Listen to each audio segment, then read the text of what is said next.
We interrupt this transmission to bring you the following live broadcast. It's Wednesday. It's 6 p.m. It's the ThinkSoJoe Show.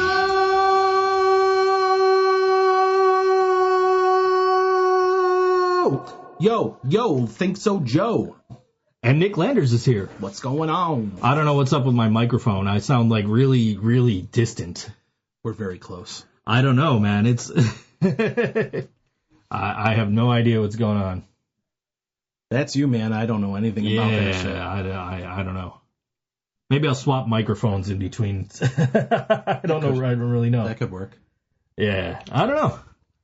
It's we'll figure it out as we go along. Sounds good. I did that last week. I decided to, you listened, you know, I had to swap Karina's mic. Yeah. So I was having trouble with this mic yesterday. Well, it was this mic I was having trouble with yesterday. I'm like, let me swap out mics. And then I swapped them, and it's like, okay, this one sounds great. And now that we sit down to do the show, it doesn't sound great. Is it the mic or the cable? Could it be the cable? I believe it's the mic, but it could be the cable. I don't know. We'll find out during a song break, I'm sure. We'll deal with this for now. I should probably pull up the Twitter so we can hear Lady Laura Moore talk about how great I sound when I don't sound perfect. So it doesn't sound bad in my headphones. I don't know. It just sounds distant to me, so I don't know. We'll figure it out as we go. ThinkSoJoe Show. If you want to tweet us. I don't have Twitter. Yeah, I went to tag you and I realized that you do not have Twitter. It's too much. I can't keep up with it. I don't know. I got 20 notifications. I literally don't think have been on since last week. So. Oh, Jesus. They're all her. It is, yeah. ThinkSoJoe Show's been moved to Sunday live at 3 p.m. So no, that would mess up my iconic show intro. As alluded to on this week's Nick and Dan show. You and I were just talking about this right before we went on the air. Oh, Nick and Dan.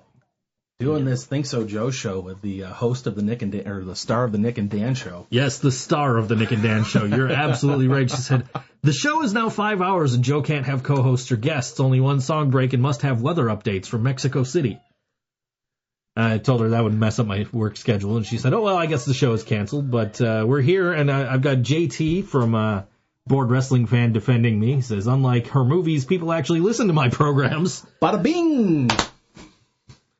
Man, I mean, that's some clever banter, I suppose. Yeah, it's just all back and forth with them. And now she says, I hope you have an awful show like normal. I would listen and complain, but I got meetings starting at 8:30 tomorrow, and your painful show starts at midnight. I hope you fail. Well, I'm here, so odds are strong in that favor. Yeah, I guess. Laura. Every week, man. Every week at 6 o'clock. Beginning soon at ThinkSoJoe Show on all WNY Radio. What's up with that, Scott? I know, man. Give them like a half-hour heads up or something at least. I mean, well, you said you forgot to promote anyways too. I did. I forgot to do the 5 p.m. post. Yeah, we were too busy chit-chatting. Well, you know, I usually do it all at once, and today I was like, okay, you know, I'll just do it when I get up, and then I completely forgot when I got up because I'm like, I gotta jump in the booth and I gotta record all these long ass, YouTube videos. Yeah. For the ones for your channel or for other people? For other people. Oh. I haven't gotten around. I got one more video in the can right now, and I've got 2 more scripts ready to go. So, hey, if you search for ThinkSoJoe on YouTube, you can find my channel. Or if you're following me directly on Twitter at ThinkSoJoe, I just today tweeted out the subscribe link. Click subscribe. Click that little bell icon. Yeah. Right, Joe? Yeah, is that how it goes? Yeah. You follow me on Facebook, Twitter, and Instagram. Yeah. Well, you know, I do so many damn YouTube videos, so it's just like, well, it's working for them.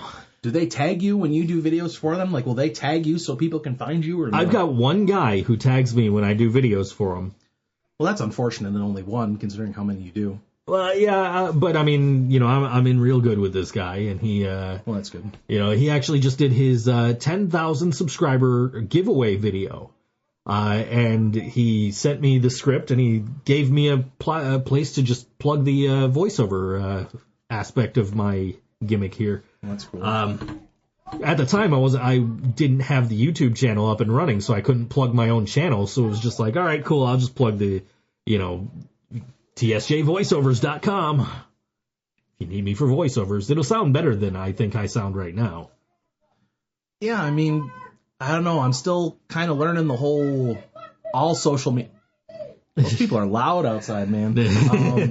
Yeah, as I get off thought here. No, like I'm just getting back into doing the YouTube thing. Like my own personal channel, I'll share, like sometimes I'll put like local bands up, or if I go see like favorite bands, I'll record one song on my phone that I want to hear, and obviously the phone goes in my pocket for the rest of the show. But I like to do that just to look back on. I mean, some of them have, like I did a video of when I went to Blink-182 at Darien Lake. I right at the end of the show, Travis Barker's son got up on stage and played drums with them. Yeah, I remember. And my video, last I checked, I haven't checked my numbers in a while, but it had over 20,000 views. I should probably look at my Blink-182 from that same show. I've got a friend in England who always, she went and saw them. It was just the two of them acoustic. Travis wasn't with them. Okay. And so they did like an acoustic set, and she sent me them performing Rock Show. So I was like, oh, is this a thing now? Is like anytime we see Blink-182, we got to send each other that song? So when I saw them at Darien Lake, I recorded that, I put it up on YouTube, and I tagged her on Facebook in it. And then when I saw them again at Art Park, even though I was kind of getting thrashed around a little bit in the crowd, I also shot Rock Show and put it up, I think, on Facebook and tagged her, posted on her wall or something. Yeah, I don't know how long ago that was when they were doing those acoustic shows overseas. We might as well be doing this show outside. You hear that? Yeah. But I saw recently some acoustic performances by them, Matt and Mark, and they sounded really, really good compared to the ones I remember from at least a year and a half ago. But Travis does not go overseas unless he can take a boat, because he doesn't fly anymore. Yeah, can you blame him? No. I mean, the Darien Lake show, Meredith was here a couple of weeks ago, and she was at that Darien Lake show too. Yeah. And she and I were texting throughout that show that, Matt Skiba just did not seem to fit in very well at that particular show. Well, when Brian and I saw them again last year at Art Park, he was spot on. Right. I mean, I hated loving, I mean, I don't know if I love it so much anymore, but when California first came out, I was like, I hate how much I love this, because I'm a Tom DeLonge guy. I love Tom DeLonge and like Angels and Airwaves, but like I hated how much I loved it. I mean, I think a lot of it had to do with John Feldman from Goldfinger producing it. Right. I mean, he just has that feel when he records albums.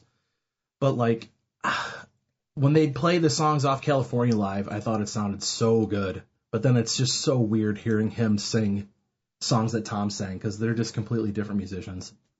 Sure, but I mean, seriously though, like, it was night and day between that Darien Lake show and that Art Park show. Just how much he had improved just in that year in doing those Blink-182 songs. And, like, I was thoroughly impressed when I saw him at Art Park. Steve is a good musician, man. I mean, yeah. Alkaline Trio is really, really cool. I mean, I obviously like him doing Alkaline Trio better than Blink, but he fits. He fits. I mean, I even saw, like, I think it was an April Fool's joke. I don't know if it was this year or last year, that Tom DeLonge was coming back and they were going to be a 4-piece. And I was just like, oh my God, Brian, did you see this? April Fool's, dude. Son of a bitch. Yeah, but... yeah, dude, 22,000 views. Jeez, man. I got to go on my channel now. Not much else. I went and saw Hidden in Plainview. I'm sure no listeners know who they are, but they were part of that Drive-Thru Records back in the early 2000s that, I don't know, I thought was really, really awesome. And they played a reunion show after breaking up, and Jess and I went to Philadelphia and saw them, and I filmed them doing a song. Jess and I were in the front row, and... 4.2K views I see there. Yeah, they had never performed that song live before, because they they broke up before they released their last album. Oh, okay. So they didn't even tour it. I'm curious now as to what my Blink-182. I got to figure out how to get to my own. I got them doing Los Here Angeles, 144 views. Bored to Death, 572. Cynical, 354. I guess that's all I put up there for them. But I guess it's not that much considering people get thousands upon thousands of views. I've got 16 views on my Blink-182. I've got 77 views on my next one of me teaching people how to remove concert wristbands, and 154 views on XM Priory with A2J doing California Love at XM Priory's first show. XM Priory, baby. I think that might be one of my most viewed is removing wristbands though. That's pretty funny that has more than Blink-182. Lost Elysium Away at Hard Rock Cafe, 222 views. That might be my highest. There. I was at that show. Yes, you were. You were sitting with me. Me and Meredith. We were at the table together. 228 views. Andrew J. Reimer's doing a Merle Haggard cover on the show that previously occupied this time slot. You recognize that basement there, I'm sure. No, I never was in the basement. Oh, no, you were upstairs? Yeah, I was in an attic. Oh, okay, all right. I was in an attic when you interviewed me in Moments End. Okay, the attic's in here somewhere too. Yeah, there is. Queen City Catastrophe was in the attic when we shot that one. Yeah. Looking at my personal YouTube channel, not my. Okay, the most views. Buffalo Sabres playoff intro. That was with the Goo Goo Dolls, and I didn't say Google anyway. And then Think So Brain video, probably the one where I bumped my head on the disco ball. No, but speaking of Sabres videos, I was just going to give a quick shout out real quick. My sister, she just got some on NewYorkHockeyOnline.com. I was reading that article this morning because I saw your wife shared it. Yeah, they did. And I was like, that's pretty cool. You know, like I didn't realize that all that she did for the Sabres in-game presentation. Everything but hockey. That's really cool. Yeah, she's worked her way up there, man. It's so like they go out of their way in the EA Sports NHL game to kind of give you that full kind of experience of at least watching it on TV. So like, does she see that and see like any of her work kind of replicated in that at all? I don't think that it's highly accurate as far as the Sabres presentation goes. I've never asked her. I'm not certain, but she travels. Like the Sabres will send her to places to see how other people do things. Sure. Just to kind of gauge how they want to do something similar but different. And like she's gone to Jersey, she's gone to Florida, she's gone to Barclays, she's gone to MSG, she's gone all over the place, man. But she's worked her way up. She interned when she was in college. Yeah, it's all in the article. That's incredible. That's really cool. I didn't know that all she did for the Sabres, so that's really awesome. She busts her ass for them, dude. It's crazy. Yeah. But back to what you were talking about earlier about, you take a video, you put your phone in your pocket. Yeah. I wish more people would do that.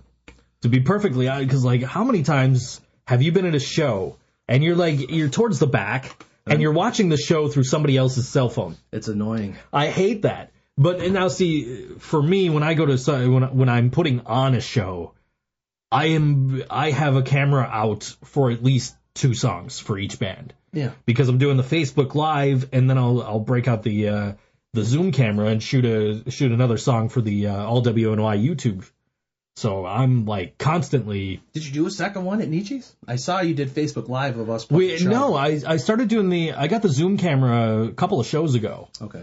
So I started doing that. But you had other shit on your mind the night of the Nietzsche show. Oh yeah, that was the night my bathroom exploded. Yeah, I had to warn Nick before he came in. There's a big hole still in my bathroom ceiling. I was expecting worse in the conversations I've had with you and Karina. Oh yeah, no, I mean it's way worse. Yeah, no, it's just been crazy. So. Yeah, I don't understand. I don't understand kids these days. I guess I'll call them kids because I guess I'm old enough to call them kids. Sure. The whole cell phone out the entire time at a show. It doesn't make sense.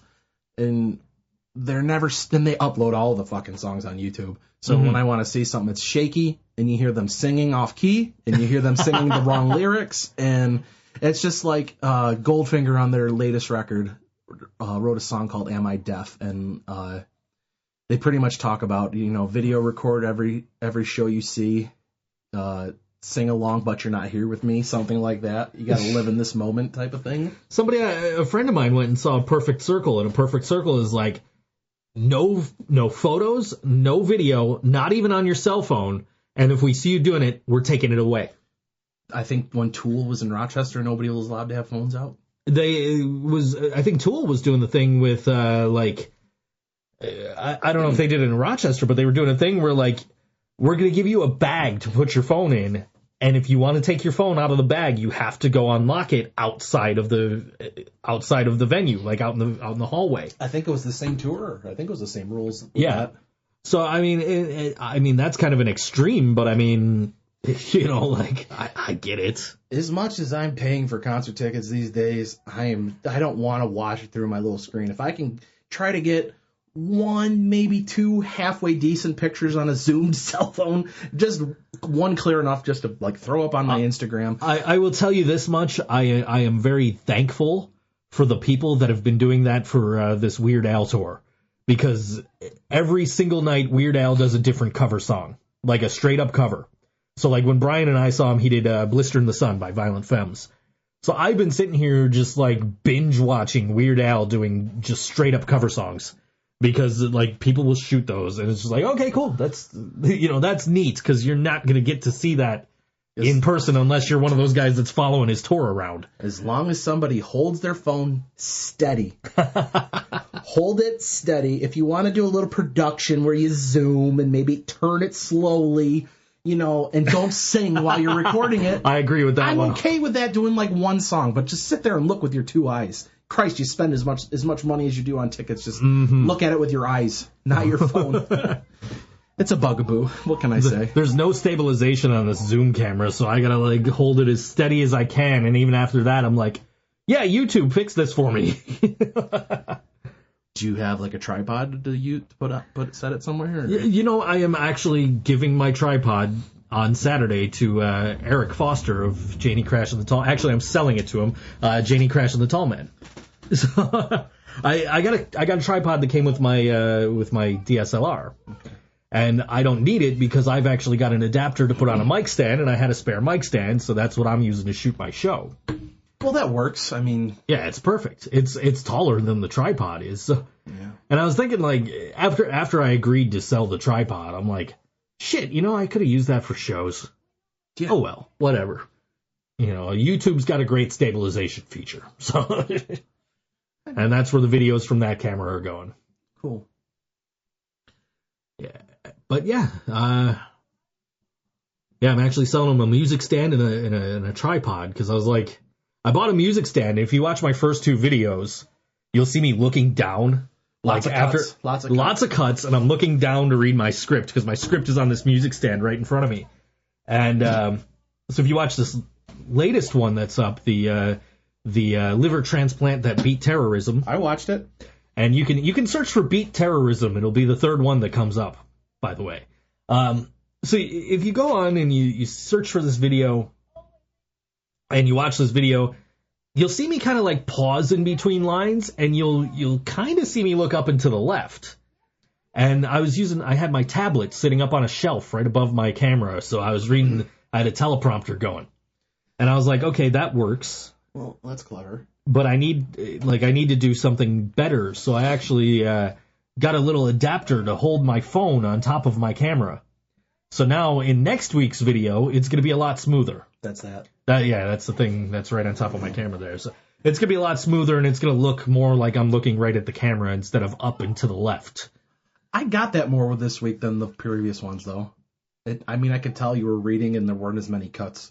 Even though your cuts are fairly smooth. After that first one, like when I did that first one, it's like, oh man, this is bad. So when I did the second one, I'm like, okay, I'm going to try to like be in the exact same position when I look up as I was when I looked down. So I can just make that cut and it you don't notice it. And then there was just one cut in this whole latest episode because I made one mistake. And I didn't have anything that could go in that spot to like cover it up. So I'm like, all right, whatever. But you edited it together pretty good. Yeah. I mean, and then I've been watching a lot of, there's a channel that really inspired me, and it's called, crap, I completely forgot the name of the channel off the top. It just went away. Today I found out. And, like, I'm watching his video, and I'm watching how he does his cuts, and it's like, man, you know, like, that's not a bad idea, because, like, every time he does a cut, he puts himself in a different spot on the screen, and just, like, you know, it just makes it look like it's supposed to be, like, oh, well, you know, I'm over here now so that you can look at this big picture next to me on the right. Hey, I'm over here now. Yeah. So it's like, all right, you know, it's just a matter of, you know, the show's only going to get better as the weeks go on. It's a learning curve. Come on. Don't be too For hard sure. on yourself. I mean, that's what I keep telling myself about the wrestling podcast, and, you know, we're only 325 weeks into that one, and, That's wild, man. yeah. I was on, like this podcaster group on Facebook, and somebody was like, oh, you know, most podcasts only last 6 months and don't get past 12 episodes, and I'm like, huh. Well, I know this show's been going longer, but I've been listening a good year and a quarter, year and a half at least every week. Yeah, so I'm like, this is, like, I just did 325 on the wrestling podcast. We're doing 110 tonight. Hey! So Almost a year. It's been probably at least 52 weeks since I was here. Yeah, it's been 364 long days since the last time you were on this show. Shit's gotten so crazy. Like, I used to be able to listen live on Wednesday nights, and I'd chime in with you and Brian and that. Yeah. Like, oh, dude, it's so crazy with 3 kids at home. It's like, I'll listen to it Thursday because my son doesn't have to go to school, and I can just sit there with my coffee while he watches his cartoons, and I listen to you and Karina, you and Brian, you and whomever. See, now you got a week where, like, Lady Laura Moore's not here to chime in live. We haven't heard from Mark, so you haven't had to rate any asses yet. Right. Yet. Well, hey, I guess I'm kind of glad Laura's not listening because she doesn't like my band, so This is true. fuck her. She was all over Cardboard Homestead a couple of weeks ago too. Hey, I enjoyed that song you played by them. Cardboard Homestead is a great band, and I love them, and I book them any chance I get. The first time I saw them was last year at Food Not Bombs, and Karina was like, yeah, you know, she was really hyping them up before they went on, and then as soon as they were done playing, I was like, dude, I got the show at Tudor in April. Do you want to play? And he's like, yeah, I'll get back to you. And then 5 minutes later, he's like, yeah, we're gonna play. And I'm like, okay, cool. And then we ended up also booking. I just got a notification. Karina likes your page. ThinkSoJoe. About time, Karina. I know, right? Anyway. Better late than never. Yeah. Anyway, but yeah, she's the usual co-host on this show. So Hey, she's hard on herself, but she does a good job. She's got a radio voice for sure. yeah, she's good. She's like, now I'm annoying. I'm like, you're not annoying. I enjoy the banter. But yeah, so you know, we had Cardboard Homestead back on Christmas for the All WNY Saves Christmas event, and she's got them on her upcoming charity shows. So I mean, and they're such a good band, and they're so much fun. I tell you who really impressed me. I do my Cam invited her. Invited who? Invited Karina to like ThinkSoJoe. Oh, Which explains why I keep getting notifications like so-and-so likes ThinkSoJoe. I appreciate it, man, because that's hey, Of Night and Light's got quite the following. How about you share some inherent vice? See now they keep popping up with so-and-so likes ThinkSoJoe. I really appreciate that, and hopefully maybe... He's a good dude. I've been chatting with him a ton on Facebook recently. Yeah. I'll tell you, the first time I met him was the last Doyle show, when Doyle was at Ironworks, right? And they were trying to cut XM Priory off. Yeah, Nick and Dan told me all about that. Yeah, they were trying to cut XM Priory off, and apparently Cameron's in the back and standing in front of the plug so that they couldn't pull the plug. Fantastic. So, and I was just like, because they tried to cut my friends off, and Karina was homesick, I'm like, I know. Fuck this, I'm going home. So in particular, I mean, it was their tour manager trying to do it. I get it, but like, as many tickets as those dudes sell to their shows, don't ever fucking cut them off. Exactly. No, I met him at Stamps March 10th when we played. Okay. And yeah, it was a real cool dude. I'm like, you're in Of Night and Light, aren't you? He's like, yeah. I'm like, we're playing together in May. Yeah, it was the first time I met him, and then we did this acoustic thing about a month ago with Breaking Solace. With Breaking Solace, and so like I was hanging out with other members of Night and Light and talking about this upcoming show we have this Saturday night. Yeah, man, I'm excited. I'm excited. I think I'd be more excited if there wasn't so much shit going on that night. I am with you 100% on that. There's something going on everywhere. Every venue, every location, anywhere that something can be going on, there's something going on. Yeah, it's just unbelievable how much stuff is going on. We were talking about a show that was supposed to be at Evening Star next week, got canceled. The guy posts on it, and it's apparently a national act. I don't know the guy. I've seen the name. I couldn't tell you a thing. I guess he's some kind of like pop star or something like that. But whatever. So he posts on Facebook. He says, "Hey, to everybody in Niagara Falls, I'm sorry I had to cancel the show for unforeseen circumstances. But if you're in Western New York, you can come see me on May 19th DJing at a club." Like, are you fucking serious? Thanks for not name dropping so people won't go. Yeah. The real show is at Goodbar. Mr. Goodbar upstairs in the attic. Mr. Goodbar. And I'm donating my portion of the money to MS Research, so, you know, it's for a good cause. Yeah, there's a lot of shows going on that night, but Mr. Goodbar is the place to be, I'm telling you. I'm It telling is. you right now. Sorry, Karina. I'm telling you. It is. We've doubled down on our invite to Hulk Hogan. Come on, brother. What you gonna do, brother? I still haven't heard back from Hulk Hogan, so don't count on Hulk Hogan being there. I'd be equally as excited if Jimmy Hart came. I also invited Jimmy Hart. I also invited from the BWO in ECW, Stevie Richards. Yeah, dude, he's awesome. He's in my DDP Yoga DVDs. Yeah, I know. Yeah. Shit, yeah, I got his action figure up here, and I'm like, shit, man, I could go get this signed, except I have a show the same night he's in town. And you know another thing that's a big buzzkill about May 19th is one of my favorite movies is being filmed. One of my favorite movies ever is being shown at a theater. Jason fucking Mewes is going to be there.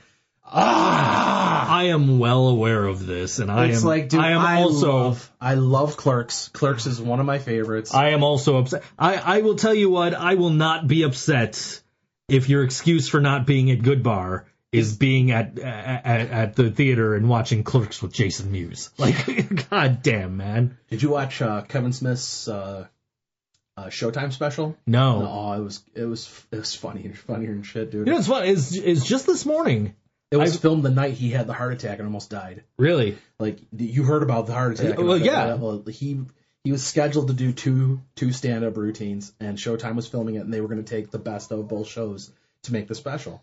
And as soon as he finished his first show, he went off stage, wasn't feeling good, threw up, went to take a nap, just felt like shit, and then ended up having a severe heart attack called the Widowmaker, where if he would have stayed and tried to do that last show, he would have died. Yeah, I think we were talking about Kevin Smith last week. I love Kevin Smith. Where we were talking about he was eating corn for the first time. I saw that video. Yeah, I happened to be on Facebook and noticed that Kevin Smith is on, and it's like, I'm trying corn for the first time. I'm like, who the fuck has never eaten corn in their life? Like, I get, like, that's cool and all. Years ago, he lived on like Captain Crunch, and that was it, man. Yeah, no, I get that. I mean, but like he's something else, dude. He's just awesome. I've seen him. I saw him at Center of the Arts at UB back in 2012. Yeah. And 2013 or 14, I saw him at Helium, and it was just awesome. Yeah,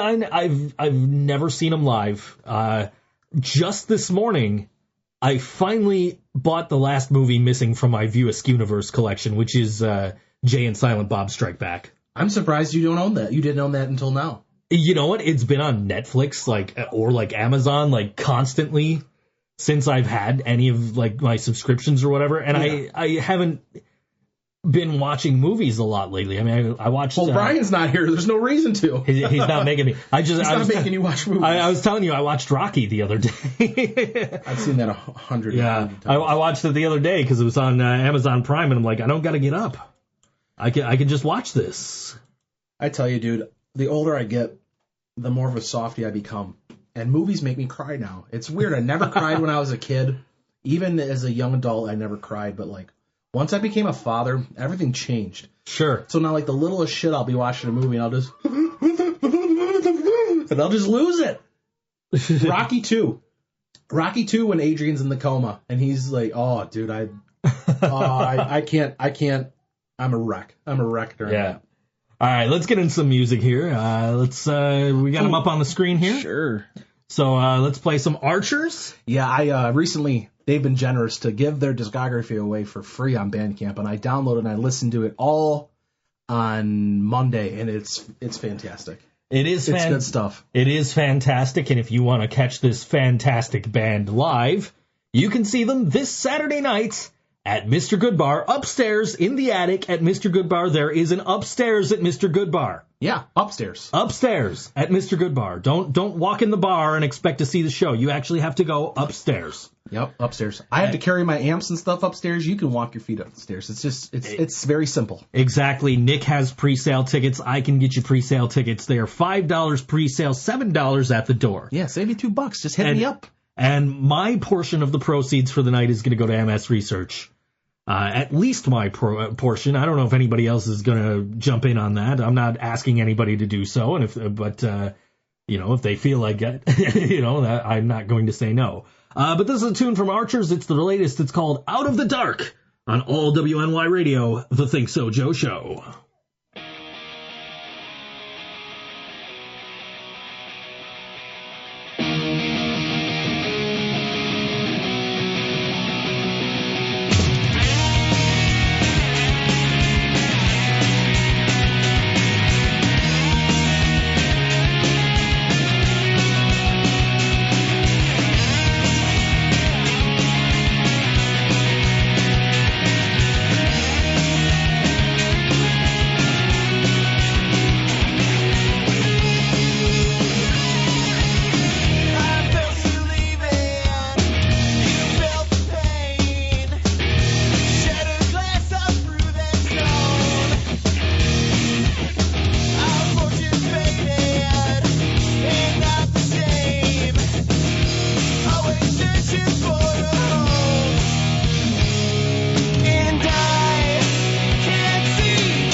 Archres on all WNY Radio. ThinkSoJoe Show. Yeah, they got some good tunes, man. Yeah, they do, man. And this is their first show in a while home in Buffalo.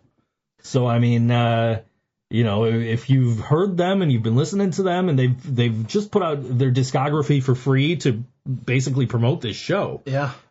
So if you are interested and you like them, you like what you hear, come on out to Goodbar, because right now it's the only show listed on their Bandcamp. Hey, I mean, they're right out there with us, man. Albion is 20 minutes from Middleport, so they're even further away than we are. And, they know the struggle as much as we do, that local original music out that way is non-existent. Mm-hmm. So, I mean, we should find some fucking neutral ground and do something out our way and see Sure, if anybody will come. Try and get some people out. Yeah, hey, start a scene. Why not? People play it, like Mike Weber, who does Lights at the Evening Star. He's like, hey, you should just have a show out in Middleport. Where? Have a field. I'm like, I live in the village. Cops will be breaking that shit up in no time. I don't know, man. I played a show in North Collins once. That was in the middle of nowhere. It was supposed to be a 2-day festival, and it wound up just being a 1-day show because, half the bands had to cancel. One of the band's drummers had a heart attack the night before during a show. Jeez. And finished the set. That's a fucking champ right there, dude. Yeah.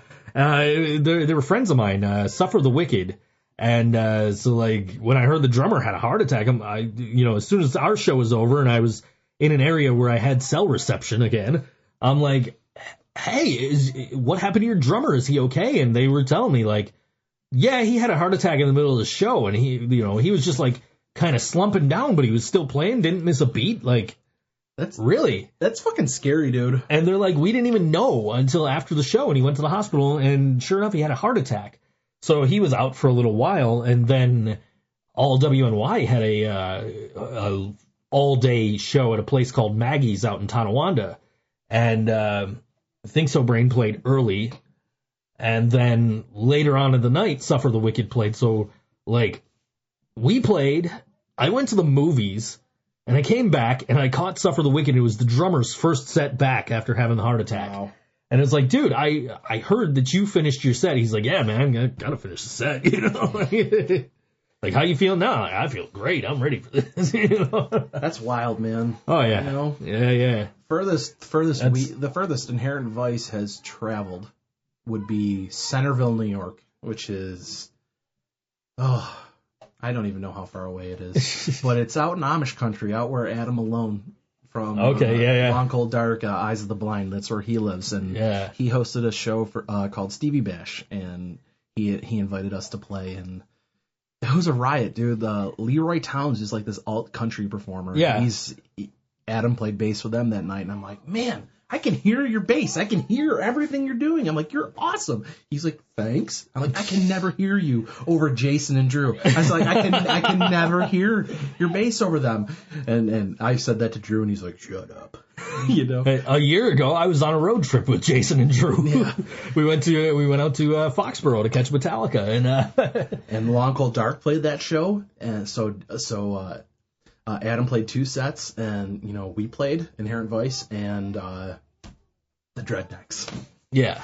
Everybody loves the Dreadnecks. Everybody loves the I love the Dreadnecks, man. I book them whenever they'll allow me to, and I've been talking with Grant, we've been trying to hook something up. They were supposed to play my birthday show, and there just happened to be a blizzard that day, so Scarecrow Show couldn't play. I remember that because Dreadnecks couldn't play, because we were going to go to that show. Mm-hmm. We were invited to. You guys were. Where were you that night?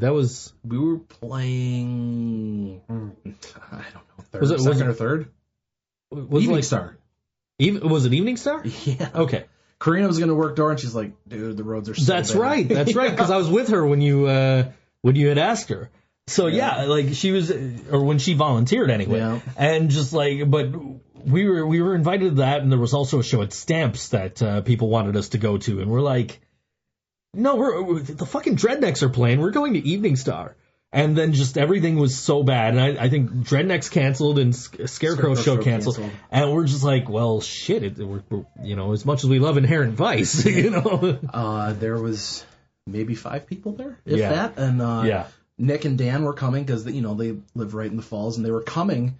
And I said, you guys are still coming, right? Yeah, why wouldn't we come? I'm like, the weather? They're like, fuck the weather, we'll be there. I'm like, well, here's my situation I'm in. I've got 2 bands, which, you know, the headliner had to cancel because, you know, I don't blame them. They live Olean, Pennsylvania, drive all the way to Niagara Falls in this shit. I understand it. I would feel like a shithead if anything happened to them driving. They ended up playing for you that night, didn't they? Nick and Dan played an acoustic show. That's great. Yeah. Yeah. I saw them not too long after that. They played the River Pub together. Well, it was Nick's birthday. I was there. It was Nick's birthday. That's right. Me That's and right. You were. Foster and I went to that, yeah. That's right. You and I hang out so much that we don't realize we're hanging out. Yeah, right, exactly. Yeah, that's right. I do what I can, man. I try to get out as much as I can. You know, it's hard. It's so hard living in Middleport. You know, it's like, man, I want to go. I'm like, oh, yeah, there's a show tonight, and I'm like, all right, I got to get ready to go. And I'm like, oh, I'm so tired. And then I look at the clock, and it's like, wow, the show doesn't start for 3 hours, and I'm nodding off on the couch. And it's not just going. It's always I have that hour drive home. No matter what happens, and it's just like, oh, I'm so exhausted. Because I don't like to bail on people. I like Nick Lucido has talked about this. You know, you go for the whole thing. You're there for a night of music, and you're not there for anyone. But, you know, there's only a certain few people who are like that anymore, who'll just go for the beginning of the show and stay to the end just to see and experience new music, if they have heard it or if they haven't heard it. There's very few people like that anymore, but I'm one of those people who like to check out all the bands that play. I like to do that, but some of the time it's just like, you know what, I just don't feel like being here anymore. I'm tired. I want to go home. And I hate doing that. I mean, like, I went to that Doyle show at the Evening Star. You and I were talking about before the show, and I had intended to catch all the opening acts, and I got there while Optic Oppression were playing, and I did not walk in the door until XM Priory was about to go on. And then after XM Priory, I'm like, you know what, guys, I'm going to take off so I could get a bus home. And I missed Doyle. And that's the difference. You take public transportation or Ubers, or, you know, stuff like that. So like, and that was before Uber was. Well, yeah. I mean, so when you had to catch the bus, I mean, you're on like this limited frame here. You know, it's, you know, I drive. What's my excuse other than I live forever a fucking way? Right, but I got 3 kids, and but you got an hour of transportation. I've got like an hour and a half, 2 hours of transportation. But yeah. I mean, but what's my excuse for not going in when I was there for 2 bands ahead of XM Priory? You know what I mean? And I talking to people. Well, yeah, exactly. But I mean, I walked in, and the first person I see when I walk in the door is Kendall. And from Optic Oppression, he goes, "Hey man, thanks for coming out. I appreciate your support." And I didn't tell him I wasn't in there for the show. I'm just like, no problem. I was like, yeah, man, of course. I was actually outside texting your girlfriend. Yeah, well, I'm dating it. So back at Mike Miller's benefit a couple years ago, yeah, I won one of the giveaways, which was $50 gift card from For the Music Productions. And I could go to shows for free. Nice. Up to $50. And but I have to clear it with Greg first before I can go, because he's like, no. I'm like, well, I didn't know there was limitations. And I'm like, so it is what it is. But I went to, it was like an all national show with I think only 2 local openers. And I said, can I come to this? And he said, absolutely. I went for the local bands and I went home. That's, if it's that, because it was Lily Among Thorns, who sadly aren't a band anymore, but they're still doing things. And they were really good. And Diceris. Yeah. So Lily Among Thorns and Diceris on the same bill, which is, you're never going to see that again, obviously, but. You know what's funny is we're talking about shows where I've gone to and I've stood outside talking the whole time. And the first time, like, you and I really hung out was outside of Mohawk Place. It was Diceros and the Long Cold Dark were on the show. Yeah, and the Last Rain too. Yeah, that was like a summer show a couple years ago. So and I missed the Last Rain, Because I was outside talking to people. Yeah. I went in right before either Diceros or Long Cold Dark, whichever one went on first. I went in right before they went on, and I did not realize that it was you that I was talking to the whole time. I found out after the fact because you had said something to me, and I'm like, wait, was that you? Yeah. And you're like, yeah, that was me. I'm like, oh shit, I had no idea, dude. Like, yeah, I mean, when I'm going to local shows, odds are I'm going alone because where I live, and then you're like. Try to get people to go with me. Nobody wants to go with me. Right. So it's like I go and I'm just like, please God, let me have a friend here to talk to. Yeah, so right. I'm not just standing here talking to myself or looking at my phone, because I don't want to be antisocial. But at the same time, I was doing the same thing. I was going to shows by myself. Like, at that show, like I had a girlfriend at that time, right? And like. I was hanging out with you. That was the first night I actually met Meredith Snow in person. And, like, I was hanging out with Diceros the whole night. Mm-hmm. Literally, like I went and had pizza with Diceros. I came back to the show with Diceros. I went in and was watching the show with Diceros. And this girl goes, so were any of your girls there? Because I have a lot of female friends. Yeah. So were any of your girls there? I'm like, I knew the photographer and I knew the drummer's wife. Like... Darcy? Yeah. I'm like... She's awesome. I'm like, but the rest of the band, like, that's who I was hanging out with the whole night was the band. Yeah. I ended up breaking up with that girl. I couldn't... everything leads you to where you're at right now. Exactly. Best decision ever, because now I got Karina. Exactly. She should be home anytime now, I think. She said mid-podcast. I asked her if she was going to be home. Yeah. She told me about 7, so... I haven't even, talked to her really all day. Like, I was sleeping when she woke up. She was working when I woke up. Then she tried messaging me, but I was in the booth. And I'm like... I always mute Facebook when I'm in the booth. I didn't have it muted. I'm in the middle of a sentence, and all of a sudden I hear this Facebook thing go off. And I'm like, man, who's messaging me now? And, I go, and it's like, oh, it's Karina. I better message her back. I'm not upset anymore. Yeah, I am not upset, but, hey, I literally just started working. Yeah, I have Monday, Wednesday, Friday when my son goes to nursery school. I have, he goes from 9 till 11:30. So I have from, 10 after 9 until about quarter after 11 to myself. That's when I'll maybe watch a show, listen to some music, or, message with people on Facebook. And I was sitting there drinking my coffee, watching RoboCop today, and I saw Karina was on, and I said, "You going to be home tonight?" And she's like, "Mid-podcast, I should get home." And I'm like, "All right." Yeah. Because I asked her, I don't remember, maybe last week, or I said, "You going to be home?" I don't know yet. I might not be. But she's been off on Wednesdays, and this is the first Wednesday she's worked in forever. Right. And this is her last week working there, so it's just of course the week that and it's well, the good thing is I don't have to search for a podcast host. Co-host. I felt very bad for you that week after Brian left and you were flying solo and it was just an hour episode and you were just almost you were like, fuck this, I don't want to do this. The only reason I felt so terrible for you, just because I know when Joe is doesn't know what to talk about, he'll do one of these long, yeah. And he doesn't know what the fuck else he wants to say. Yeah, that's anybody who listens to the wrestling podcast will tell you that. But yeah, no, I'm sitting there and I'm just I had to do the show because I had a show coming up. Right. And it's I have to plug this show. This has to get done. So I have to do I'll do an hour and I should be fine. And I'm just sitting here so what's trending on Twitter? I felt so bad. I'm just oh, I hate that I live so far away because I would do it every week if I lived closer. But oh my gosh, I felt so bad. I felt terrible. Oh, I had Ryan Gurnett from The Lady or the Tiger here a couple of weeks ago, and he lives somewhat close to here. And he's like, "Hey, any week you need me, just let me know. I'll be right there." All right, cool, man. Yeah, he seemed like he had a lot to say. He was on with Meredith, right? Yeah. He messaged me the other day because he's on a show with me June 1st at Nietzsche's, I think. But he's on one of my upcoming shows, The Lady or the Tiger. And so it was dude, did you leave a hoodie here? He's like, yeah, you can either bring it to me June 1st, or maybe I left it there as an excuse to come back and do another episode.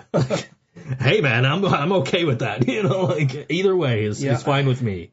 I would do it more often, but, like, you know, look, it's been like almost it's been a year since I've 364 days, a year tomorrow. Yeah. And that was promoting. I was promoting one of my shows that day too. Yeah. Yeah. So I mean, but yeah, I mean, it's Well, I really wanted to come because, you know, I've been stoked about this Goodbar show. I've never played there, and when I was telling some friends about it, it was funny. Drew from Long Cold Dark goes, "Holy shit!" I said, "What?" He's like, "Look at you getting on in a venue where metal's blacklisted." And I said, well, we're not really metal. I said, we kind of got some. He's like, you got hints of metal, but I'm like, yeah, we're not we got hints of rock, hints of metal, hints of punk. We don't subgenre ourselves. And I'm like, well, hopefully when we play a heavier song, they don't try to kick us off stage when we're playing, because we're going to open with a heavy song. we did the Barksdales and XM Priory there, so I think you're safe. Yeah. I mean, once Foster starts, uh-oh. Are we still good? We still good? Yeah, we're good. Okay. All right, yeah, we're good. Once Foster starts screaming at people, we'll see. We'll see. It was people there will dig it. I mean, I don't know. We did the show with. Look at my history at Goodbar. I've had Mindy Davy there twice, and you're not supposed to have any rap, and she raps in her songs. Oh, does she? And so, like, we've had her there twice. You're not supposed to have like heavy punk or metal, and we had the Barksdales and XM Priory on a show together. Yeah. And just like, but they approve every band. Like, you have to go through this whole process to play at Goodbar. So we've, as soon as we started booking bands for this show, it was like, okay, here's the bands, here's their Facebook page, here's their Bandcamps or SoundClouds or what's the other one? Reverb Nations. Yeah. Like, I swear they must have listened to like Enemy or Too Light, and that's what they judged off of, because the other ones there's some hollering. But it's like, here's all you need to know. Yeah. And then they're like, yeah, okay, they're cool. Like, all right, cool. Good enough. Yeah. I'm okay with this if you're okay with this, Right, yeah. I mean, I'm always looking for different places to play. I think Kennedy Carpool played there at one point, and they did. They're way heavier than we are. If I'm not gonna book a band at Goodbar, it's gonna be Kennedy Carpool, because like. Oh, dude, I love Kennedy Carpool. And Inherent Vice is playing. We got 3 shows with them later this year. Nice. We're doing 2 private parties over the summer, so just show up and play. It's gonna be fun. And Karina's show. We're playing Karina's show. Yes. Yeah. I'm looking forward to that in one. September. The show that she has booked that you know nothing about. I know like basically who's on the show. And it's I'm gonna just be like, yeah. I mean, I just love playing. I mean, I'm just like, yeah, okay, it's a really good show, and I really wish I would have booked it. I want this band. I'm booking them, Joe. That's pretty much how it's been. Like she sent me this one band that's on that show, and she's like, oh, I'd really like to book them. And I'm like thinking like, oh, I'm going to book them for a show. And she's like, oh, I already got them in September. I'm like, well, shit. It's cool though, like it's all in the family. It's all good. So, Not just, who are you booking this show? Let me check my calendar. Yeah, right. Just like she's got that show coming up this Saturday too in Burt. Yeah, which is a really good show. It's all the money from that, all the proceeds are going to have raffles and stuff like that. All of that is going towards MS Sucks. MS Sucks, yeah. And so if you're out that way, you don't want to come all the way out to Buffalo. Check out that show. Yeah, Burt. When you're like, where the hell is Burt? I know where Burt is. That's out. Yeah, right. That's out near me. I mean, that's right. Burt is in between Newfane and Alcott. For those Niagara County listeners. All right. So there you go. If you're closer to that show and you don't want to come all the way out to Goodbar, but you still want to contribute to the MS Sucks thing, go to that show. I won't hold it against you. So that's 2 things I won't hold it against you if you go to instead of my show. Karina's show. No. Yeah, you go to Karina's show, or you can go hang out with Jason Mewes at the Clerk screening. Can we just get Jason Mewes, Jimmy Hart, and Hulk Hogan to come to Goodbar? Can we just make that happen? If you do go to this Clerk screening, we do ask that you video chat us with Jason Mewes. Snitch to the motherfucking Huge. Like shoot me or Nick, a video chat on Facebook, and just we'll just go grab the other one. Like, hey, dude, Jason fucking Mewes. Snoogans. Man, I swear to God, next year I am not booking shit for this particular weekend of the year. Like, goddamn, there is so much shit going on. Hey, college is letting out this weekend, right? Yes. No excuse those UB kids can come out to fucking all those Buffalo colleges right there. Buff State's right there, yeah. Buff State, Canisius. Yeah. Head on over to Goodbar upstairs. Man. I'm pretty sure I'm gonna hit up some ETS on Saturday. Oh yeah, hell yeah. Yes, That's sir. the best thing about having a Goodbar show is ETS is across the street. I haven't been to ETS in years, but like I said, dude, I'm a Middleport guy. I don't get out to Buffalo unless I'm going to something in Buffalo. I try to make it a point to go to the ETS every now and then. I got a buddy who will just randomly text me on Mondays during the summer like, hey, I'm off. I'm thinking of coming to Buffalo. What are you doing? And I'll be like, shit. And he'll be like, well, I'm planning on going to the bookstore on Elmwood. Like, do you want to go to ETS? Like, yeah, I'm with you. Let's go. I went with my sister there once because I went up and visited her. She went to Madai, and I went and visited her, and she's like, let's go to ETS. I'm like, what the hell's ETS? And she's like, let me show you. Yeah. And I had cavities, and I didn't realize it yet because I was eating a chicken finger sub, and I had a terrible toothache. I'm like, what the fuck is going on? And that's when I found out I had a shit ton of cavities. But that was my only one experience at ETS, and my sister and my mom, when they go do shit in Buffalo, if they're doing, let's go to ETS and get some fucking tacos. Yeah. And I told my mom, I'm like, well, we're playing up in Elmwood and get some ETS. And I'm like, my mom's like, let me talk to your dad. Maybe we'll come to your show. And I'm like, let's get some tacos. Yeah, we've been, I've been to ETS so many times. Just like the last non-charity Goodbar show I did, I was at ETS right afterwards with Scott Leffler and, just we gotta have ETS. You have to, when me and my ex-wife split up, she got a job at ETS, and I'm like, fuck. I guess I ain't going to eat there. She not there anymore? And then she quit after a week, and I'm like, oh, good, I can go eat at ETS again. Sweet. But yeah, I am a huge... Worst week of my life. I'm a huge fan of ETS. In fact, whenever they air my interview on the Nick and Dan show, they ask me, what are some of your favorite food places? And I'm like, dude, ETS.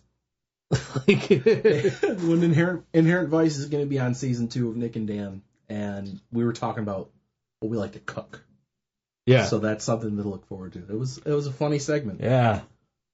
My episode was supposed to be episode 2, but they apparently bumped me, I guess. I asked Nick, I'm like, so... Gotta save the best for last. Well, I'm like, when's Inherent Vice? I'm like, are we going to be one of the last episodes? Because we were right towards the end of your deadline to get this done for season 2. They're like, nope, we're just doing them whatever order we want to. We're not doing them in sequential order. I'm like, all right, that's cool. Whatever you want to do is cool with me, man. I'm like, just... Yeah, they'd already done a bunch of interviews by the time I had gotten in to do mine, and they're like, yeah, this is going to be episode 2. And so I was convinced I was going to be on episode 2, and then I tuned into episode 2, and it wasn't me. Maybe it was... How many have they done so far? This was episode 4 launched yesterday. All right. I know I've watched them all, I just can't keep track of the numbers. Yeah. I'm still not to my drunkest point yet here. I'm still relatively sober on the intros. I know Tokyo Monsters is going to be in there. Yeah. I know Iron Soul is going to be in there, and Inherent Vice is going to be in there.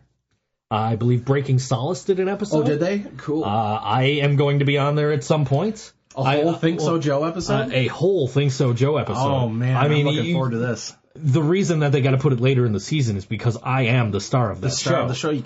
I Think So Joe equals ratings. You can't you can't start the show with the cliffhanger for season 3. I mean, come on.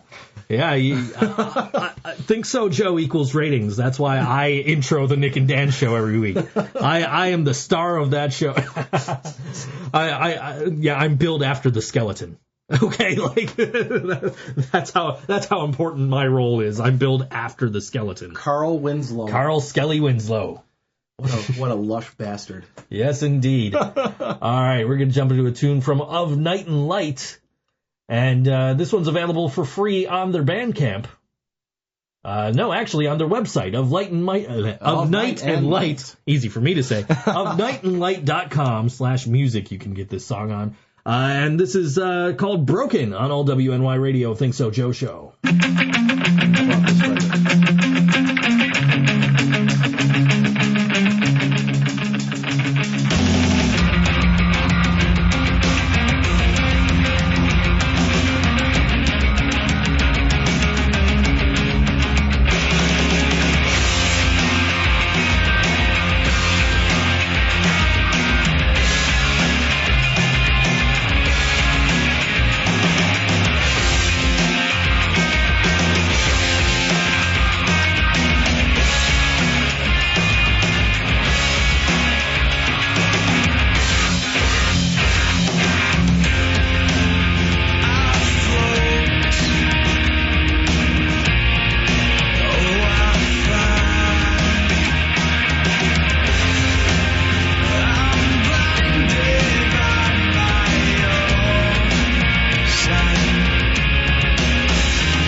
Of Night and Light. I got it right that time. Very good. On all WNY Radio, Think So Joe Show. Yeah, I downloaded that Google Play a little bit ago. I've been listening to that. It's pretty sweet. Yeah, I don't know why I didn't grab it from Google Play. I have a family subscription to Google Play. Mm-hmm. And my family consists of Karina and Brian. and Allison too. There you go. So yeah, that's my family. It's a good one to have. I was sitting here with Brian, one of his last episodes, and he was on YouTube, and I just saw he had an ad, and I'm like, dude, is that an ad on YouTube? And he goes, yeah. I said, motherfucker, what's your email address? I'm adding you to this fucking group. No friend of mine is gonna have fucking ads on YouTube if I can help it. Oh, it's annoying as shit, I tell you. Just like like the best thing is, like, if you can't find a song on Google Play, but you could find it on YouTube, you can minimize YouTube if you have the Google Play subscription and still listen to the song. Like that's awesome for me. Like when Hardwired came out, the latest Metallica album, like they put out all the music videos. Yeah. And they put them out in the order of the track listing, except for, like, the singles. Actually, no, I think those still came out in the order of the track listing. But they put them out in the order of the track listing, and they had a playlist of all the videos. So on my way to work, like the 2 nights before the album came out, I was listening to the album on YouTube. like, legally. It's like, how cool is that? You know, like... That's crazy to think that this November that CD's already 2 years old. I know. That's wild to me. I'm like, to me, it's like, oh, this is still the brand new Metallica CD. So we were talking before the show, and here's a topic for anybody that's listening if you guys want to jump in on this. And even if you're listening on a podcast, if you want to send this to me later on. We were talking about unique concert experiences. Okay. And the reason I got on this topic is I'm actually going to see Nonpoint next Tuesday. And this is my second time seeing Nonpoint, and I've been a fan of theirs for a long time. They're a great band. And the first time I went to see them was probably the last time they headlined a show in Buffalo. And I was telling you, the reason that they haven't been back to Buffalo as a headliner is they literally had a crowd of about 50 people. I'd be happy with a crowd of 50 people, but I'm not Nonpoint. Right, exactly. So you know, we're standing up. You know, there's not many people in the crowd, and he gets up on stage, and he's got these speaker boxes that they stand on, and he's like, looks over his stagehand, goes, "Yo, come over here, move these boxes back." So they put the boxes around the drum kit, and like to kind of act as a barrier, right? And they're like, "Everybody, come up on stage," and they launch at a bullet with a name, and then they're like, "So what songs you guys want to hear?"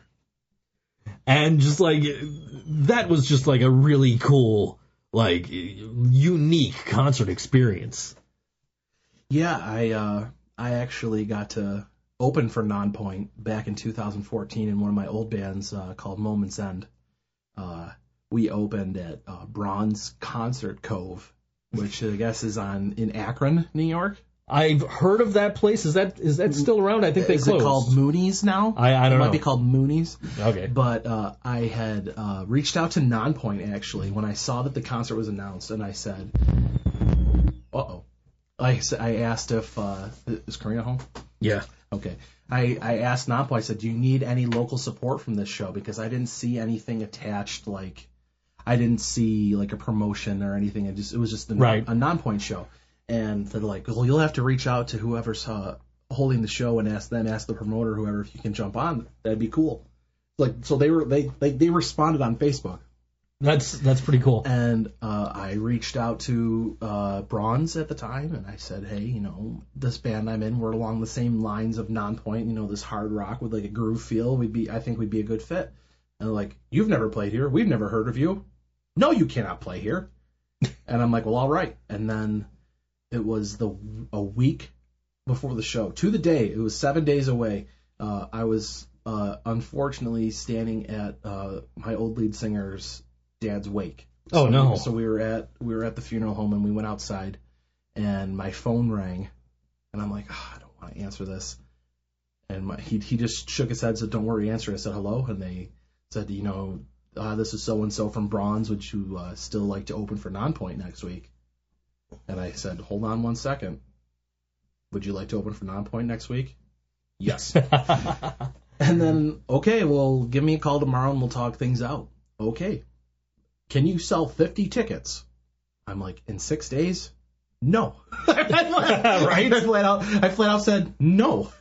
Well, how many can you sell? I'm like, I can't give you a number. I'll do my best. Those tickets are $25 a piece. Yeah. And we sold 6. And that's honestly not bad. No. And what they said is you'll be going on first on the main stage. I'm like, there's multiple stages. I'm like, oh, well, whatever. So I went and picked up the tickets, and I went out and I'm like, can I go check the area out? Of course. I went there with my wife was pregnant with my son at the time, so it was me and my 2 daughters who went out, walked up on the stage. I'm like, man, I can't believe I get to play here. And the day of a couple days before the show, I think it was the day before the show. They're like, well, you're going to be playing on the balcony.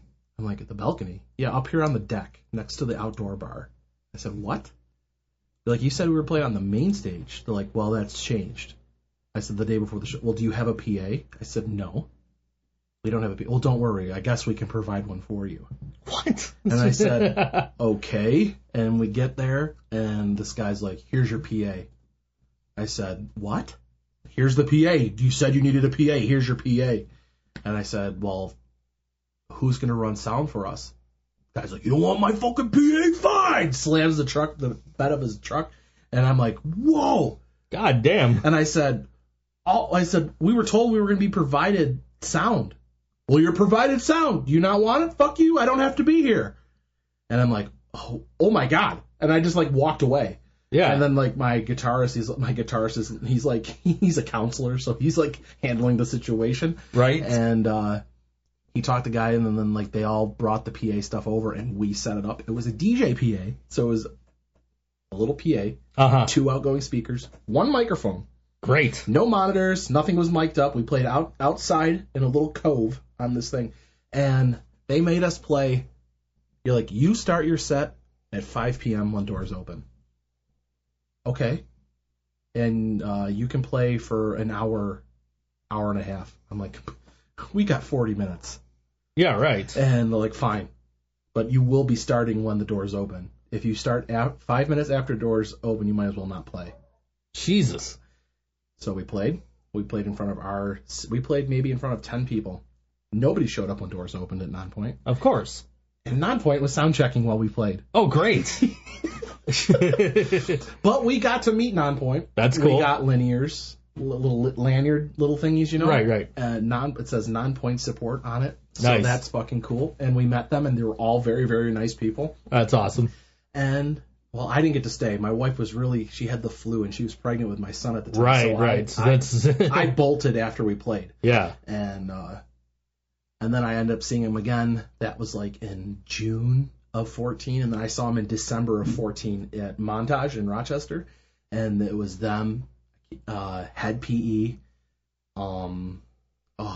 I'm drawing a blank at the name of this band. They were a Sativa. Okay, Sativa, yeah. they're not a band anymore. I've seen them. From Rochester. Those guys fucking rule. Seen them a couple of times. And actually. I forget who else was on that show, but it was a fucking amazing show. And then to think 3 years later, I was on that stage opening for fucking Head PE. Right. And that's, I'm seeing Nonpoint at Montage next Tuesday. Yeah. The first band I ever saw perform at Montage Music Hall was Inherent Vice. Yeah! I had never set foot in that venue until the night of that Head PE show. And I remember, like, riding up with Dan and Misha, and we all had, like, custom Inherent Vice t-shirts. Oh, I was touched. It was touching. And we, posted a picture, and Brian's like, you fucking poser, you can't do that. Like, you can't wear the shirt of the band you're going to see. And then Head PE is all wearing Head PE t-shirts. Oh, yeah. You want to tell them that?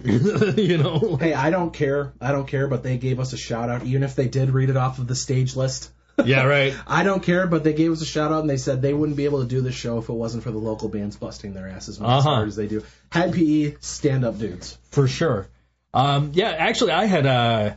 Nonpoint had posted a thing on, like, Instagram where they're like, hey, when was the first time you saw Nonpoint? And I'm like, well, I guess I kind of have to answer this question, don't I? And I was like, dude, the first time, like, the only time I've seen you guys so far is there was like 50 fucking people at Town Ballroom in Buffalo, and you brought us all up on stage and took requests all night. Like, yeah, we remember that show. That was actually pretty cool. Man, that's 2 shows you've gotten to go on stage at Ballroom. Less than Jake. Yeah. God damn it, Joe. Well, I've been on the Town Ballroom stage a few times because I've seen Goldfinger there twice, and they're always like, everybody come up on stage and sing Superman with us. I've only stood on the stage of Town Ballroom once. It's like my bucket list to play there. It's like, sure. I would do absolutely anything to perform on that stage once. Sure. And I went to go see, I know you didn't like them when I referred to you the music, the Early November. Okay. I was a guest because I know Ace Enders, who's the lead singer of that band, and he invited us to come. So it was me, my wife, and my 2 daughters. And when we got there, he's like, just let me know when you're there, and I'll come get you. And I got there, and I said, well, we're on a guest list to come in. And he's like, yeah, I see your name there, but this is your kids are too young. You're not allowed in here. And my daughters were standing right there when they said it, and they just broke down in tears because they love the Early November. They love the music. And I was texting with Ace, and I'm like, I don't know what's going on. I said they won't let my kids in. We want to be here so bad. And then I'm friends with his wife on Facebook, and I was messaging her. She's like, let me call Ace right now and figure this out. And their tour manager went up and like just laid into the people. Nice. He said, they're our guests. They are here. They're guests of ours, and we want them here. So they let us in, and we stood right next to the sound guy. You know how they have that area roped off by the mixer? That's where we stood. Nice. And my kids just got to sit there and like watch the show. But like when we went in, the tour manager and Ace came and met us at the front door, and we walked into the ballroom, and he took us backstage. He's like, "Hey, let's look around." And he showed the kids around the backstage area, and then we walked up onto the stage, and then we went upstairs into the green room at Town Ballroom, and we were just hanging out up there. And, that's cool, man. And so and like the rest of the band was up there, so my kids were like, "This is the coolest shit ever." And so my kids get that from me, like they're like, "This is fucking amazing." Right. You mentioned me being on stage with Less Than Jake, and I don't know if have I told the story on the show. You listen, you should know. I don't. Yeah, you did. Okay, yeah. So I don't want to repeat myself too much on the show, but Joe's been on the stage with bands at Ballroom, so he's just basically he got to go up and drink fucking beer with Less Than Jake. It doesn't get better than that. I did. It was. I was still with my ex at the time, and she looked bored, and they were like, "Hey, you look bored. Come and sit up on stage."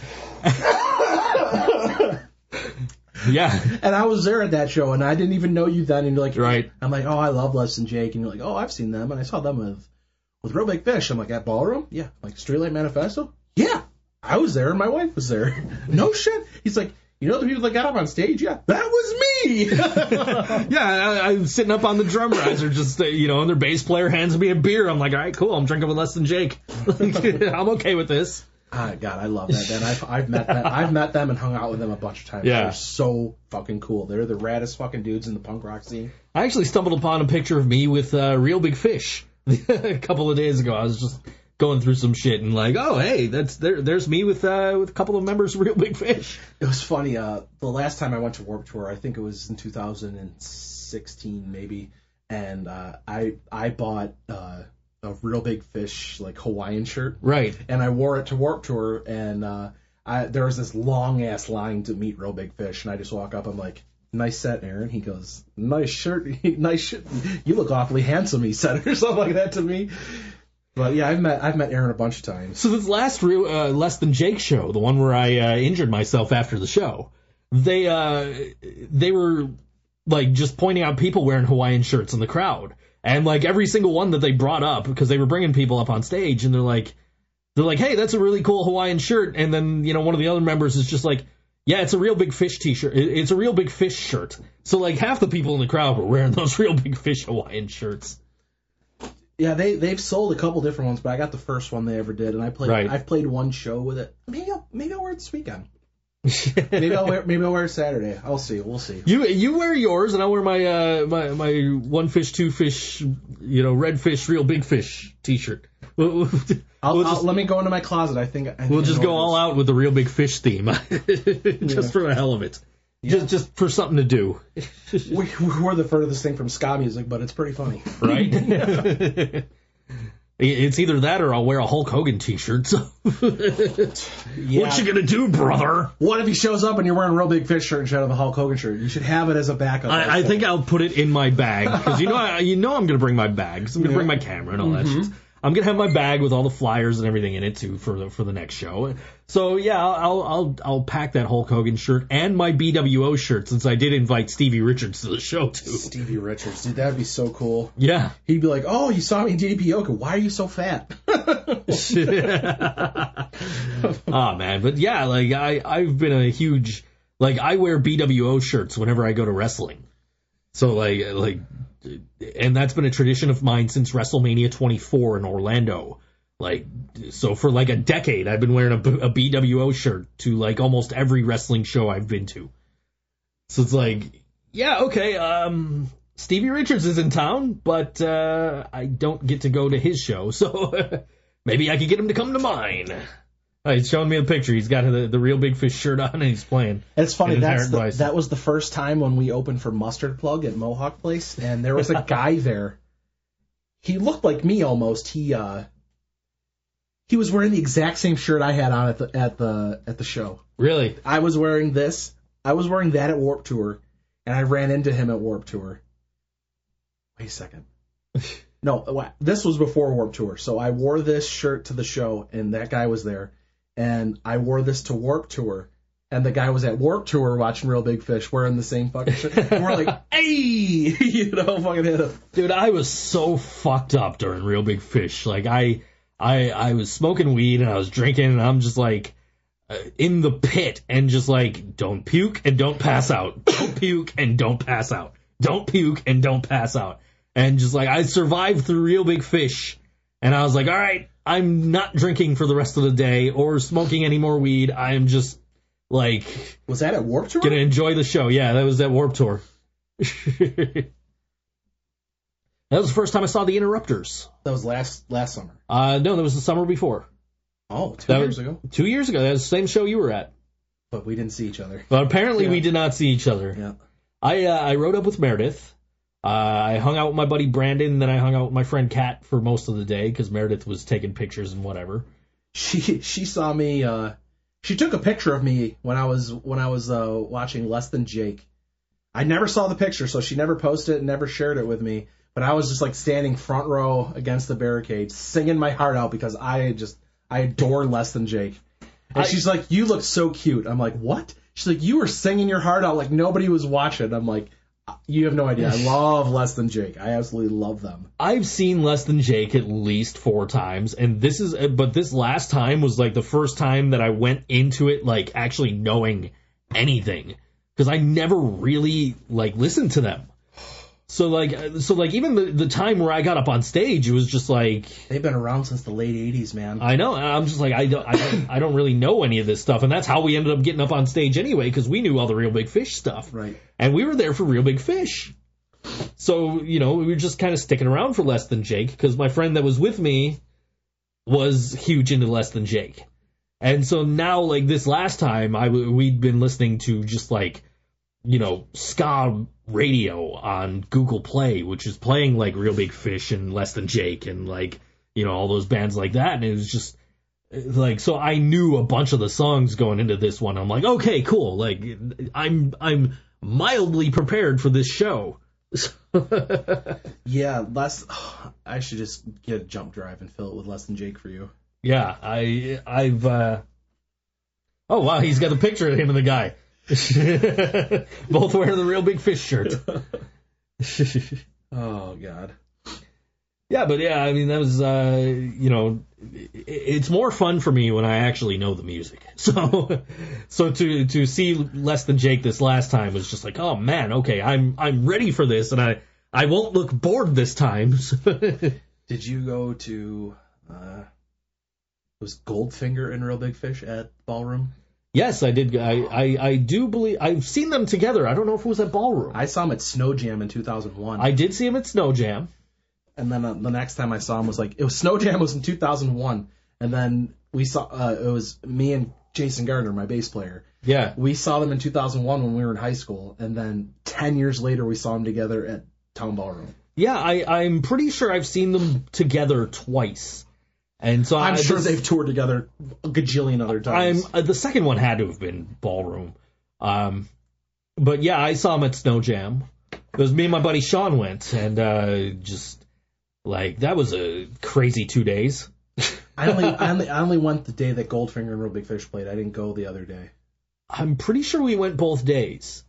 I remember getting kicked in the head during the Real Big Fish show. Oh, I was in a monster circle pit during Real Big Fish. Well, I mean, you've probably, I mean, I rant all the time about crowd surfers. I got somebody dropped on my head, like I got kicked right in the head, on top of the head, during Real Big Fish, and I was like gonna sleep it off on the bus ride home, but some little girl was singing Alicia Keys at the top of her lungs. It was adorable. It was adorable, but it's like, fuck, like I just want to sleep. But yeah, we did both days of Snow Jam. I got to meet Beautiful Creatures, which was DJ Ashba's old band. We're really not using this computer much today, apparently. It's the second time the screensaver came up. Well, nobody's blowing up your Twitter. So this is also true. Or my Facebook, really. It's just been, no, so-and-so likes your, The camera's the only one who messaged me, so I'm like, nobody else is messaging me on Facebook, so maybe nobody's listening live. Yeah, I just Cam's the only one that's messaged me too, so that's we have one listener, folks. At least one listener, and just the rest has just been like, so and so likes your page. Think so, Joe. That's cool though, man. That's cool, man. I appreciate it because now maybe it'll translate into people watching my YouTube shit. Maybe, yeah. Yeah, so that's. I'm like, I was talking to Dan Twist about this. I'm like, I'm just excited, like, especially like this weekend. I'm like all the bands on this bill. I've never played with any of them before, so I'm excited to meet all these people and play in front of a different audience. That's the thing I was saying. I'm like, I play a lot of shows with my friends, so it's usually the same people at the shows. Not that that's a bad thing. That's a great thing to have like friends that'll just come out and support you. I told him, I'm like, we've been at this about 3 years in Inherent Vice, and I said, we're stuck at like this 10 people who support us. Mm-hmm. And I'm like, we just need the right show to like set us, to get us noticed a little more. I'm like, but I can bitch up and down that, not a lot of people come out to shows.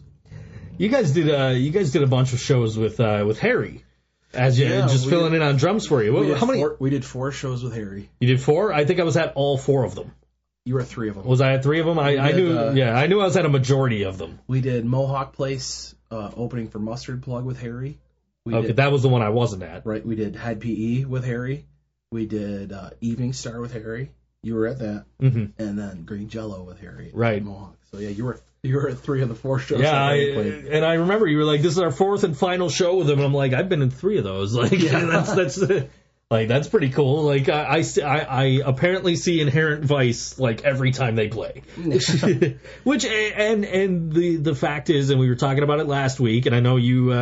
You messaged me, thanked me for the kind words and everything, but I absolutely mean it when I say every time you guys play, it is better than the last time.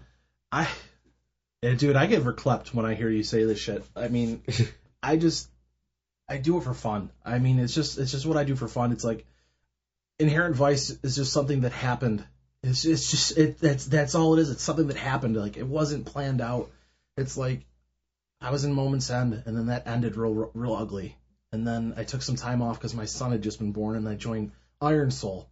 And I loved playing with those guys in Iron Soul, but it was like an hour commute in the snow, back and forth. And like I didn't get along with their old singer very well, so I just cut ties. And I'm still incredibly close with all of them in Iron Soul now. And then we tried to get Moment's End back together again. Just tried, for old time's sake, try to just give it one more go. And a lot of the same shit was happening, so I just called it a day. And one of my best friends, Caleb, who used the original lead guitarist for Inherent Vice, he was doing the second Moment's End thing because he had tried it before and he really wanted to do it. So he was in it, and then my brother-in-law Josh, who's the original drummer for Inherent Vice, he was in Moment's End with me. So we did a couple jam sessions with Moment's End and then ended, and I'm like, well, this sucks because like we finally started jamming together again, like my brother-in-law Josh, Caleb, and I, and then. Jason Gardner, our bass player, he inspired me as a kid. Like he's the reason I ever picked up an instrument. Mm-hmm. So like I always used to play bass, and then like his band was ending. He was in a cover band / original band, like they did covers in some originals. Sure. And they were ending, and he's just like, "Why don't we jam together?" I'm like, "Are you serious?" Yeah. So I'm like, "Well, I guess I gotta buy some guitar shit." and then it just spawned from that, and it was just the 4 of us jamming from like May of 15 and then Caleb left around early October. Foster joined late October, early November, and we just went and just started playing. We were a band for almost a whole year before we played a show, and then because we wanted to be halfway decent. And, we gave it a good go, and Josh had left the band a little over a year ago. Josh left, and Harry jumped on, so we didn't have to cancel any shows. Mm-hmm. And now John Ritz, he's been with us. July will be a year he's been with us. So, like, there's been a lot of ups and downs with it, but, like, we just, there's days when I'm like, I don't know if I want to do this anymore, but then something happens, and like, we start writing a new song, and it, like, really... just resonates with all of us, and we all get super excited about it again. I mean, the thing is, we don't practice that much. I'm like, maybe in a month we'll practice twice. Right. And we have practice tomorrow night for this Saturday's show. Mm-hmm. And it's the first time we were playing any of these songs since March 10th, our last show, because all we did was write for our new song for when we went in the studio. Right. This new song that we wrote, that was just our focus. That's all we practiced when we'd get together the last month and a half. So I constantly say that you guys get better all the time. So when we first played you on the show, it was a demo you guys did in, like a garage or something, right? Like my basement. You self-recorded in your basement. Yeah, Josh had a little interface and some Pro Tools, and yeah, we did a little bit of recording with him. It was not that great, to be perfectly honest with you. Now, later on... They were like demos. Well, later on, you guys had a live version of a song, and I was like, you know what, we're gonna give Inherent Vice another chance, and I played this live version of the song. I'm like, this is not the same band. Like, there's no way that this is the same band that was on that demo we played before, because it was just leaps and bounds better.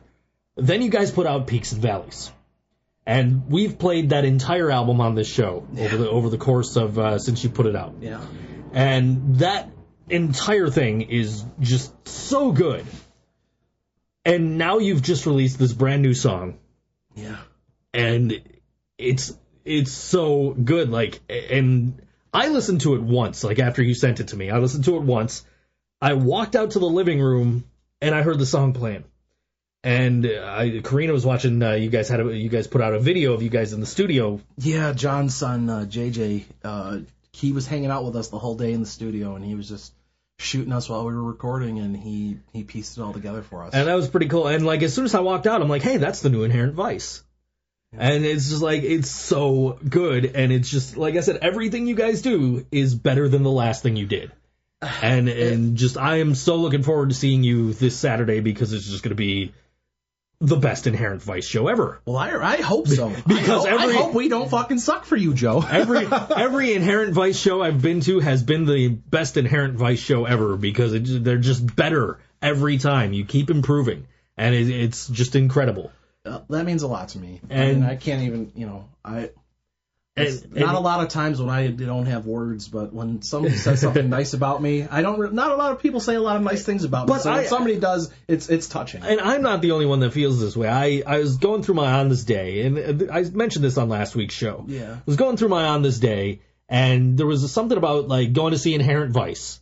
And Drew from The Long Cold Dark said exactly that you guys get better every time you play. Yeah. And if anybody's a long-time listener, and anybody has listened to Peaks and Valleys and has not yet heard this new song, tell me if you think this is better than Peaks and Valleys. And this is a brand new song from Inherent Vice. You want to intro it? It's your song. Sure. This is our new single, Should Have Been You. Here it is. Here on the ThinkSoJoe Show.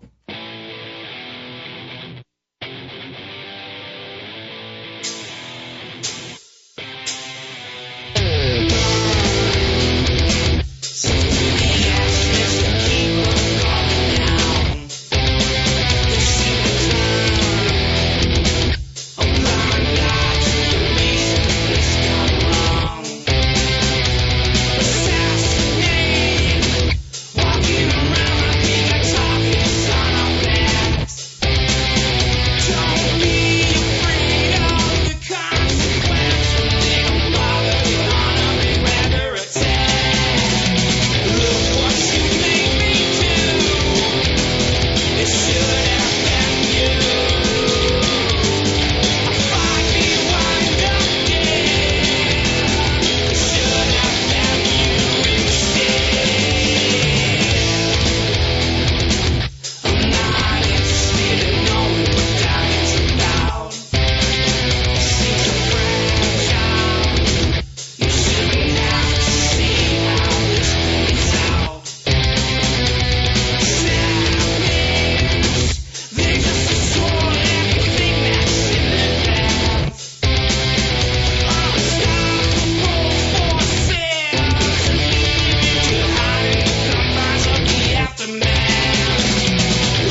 Grant Weiss on all WNY Radio. Think So, Joe Show.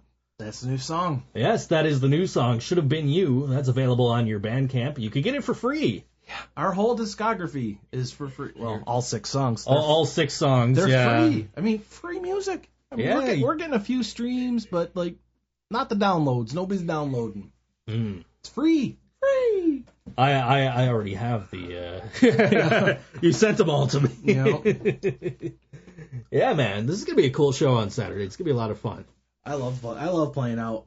It's stressful trying to get people to come to it, but once I'm there, that once you hit the stage, there's just such a rush. If there's 5 people, if there's 50 people, it's just a rush to hit the stage. Absolutely, and let's hope for closer to 50, so we don't have to pay the venue. I agree.